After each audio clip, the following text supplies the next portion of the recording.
तेव्हा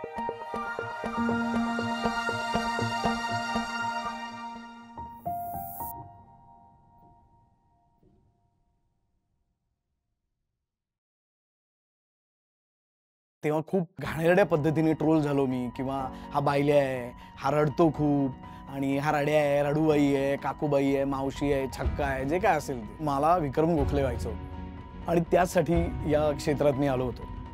प्रायोगिक नाटक, मग कमर्शियल नाटक, मग सीरियल्समध्ये छोटे-छोटे रोल्स किंवा तुमचं नशीब असेल तर मोठा रोल आणि मग फिल्म्स. अशी तेव्हा लॅडर होती. सो अनफॉर्च्युनेटली माझ्या बाबतीत ते काहीच झालं नाही. तेव्हा इंटर कॉलेजिएट कॉम्पिटिशन गाण्याची झाली होती आणि अवधूत गुप्ते माझ्याबरोबर कॉम्पिटिटर म्हणून होता. तो म्हणजे आई-बाबा मालाडला, मी पार्ल्याला राहणार आणि तेव्हा आईला भेटायला बंदी होती.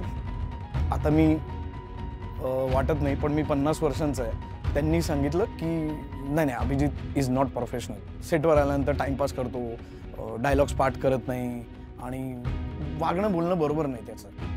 सो आमची पहिली भेट माझ्या सासरी जेव्हा झाली, मी त्यांना बसवलं सगळ्यांना. मी सगळ्यांना सांगितलं की मी माझ्या घरी परत जाणार नाही आहे आणि मी असाच राहणार आहे.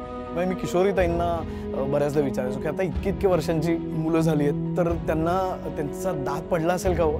इतका मी रोज रात्री झोपताना रोज रडायचो.